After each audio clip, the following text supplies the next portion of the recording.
નમસ્કાર, વડોદરા લાઈવ 24/7માં આપનું સ્વાગત છે। વડોદરા રેલવે સ્ટેશન ખાતે ટ્રેન અકસ્માતો નિવારતી અત્યાધુનિક સ્વદેશી કવચ 4.0 સિસ્ટમનું પશ્ચિમ રેલવેના જીએમ દ્વારા કમિશનિંગ કરાયું। વડોદરા રેલવે સ્ટેશન ખાતે પશ્ચિમ રેલવેના જીએમ પ્રદીપ કુમાર દ્વારા વડોદરા નાગદા રૂટ પર રેલ સુરક્ષાને વધુ સઘન બનાવતી કવચ સિસ્ટમનું કમિશનિંગ કરવામાં આવ્યું હતું। આ પ્રસંગે ડીઆરએમ રાજુ ભડકે સહિતના અધિકારીઓ ઉપસ્થિત રહ્યા હતા। ઉપસ્થિત મહાનુભાવોએ કવચ પ્રણાલીથી સજ્જ રેલવે એન્જિનને ઝંડી ફરલાવી પ્રસ્થાન કરાવ્યું હતું।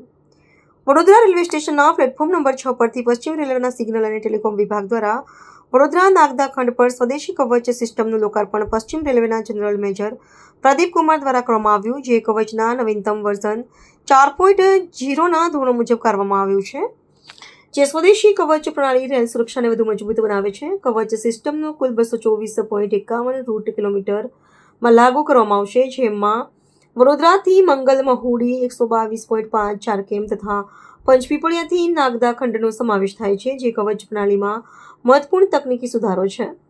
સ્વદેશી કવચ સિસ્ટમ માનવીય ભૂલોને ઘટાડીને જરૂરી પરિસ્થિતિઓમાં આપોઆપ હસ્તક્ષેપ કરે છે, જેના કારણે અકસ્માતોની શક્યતાઓમાં નોંધપાત્ર ઘટાડો થાય છે।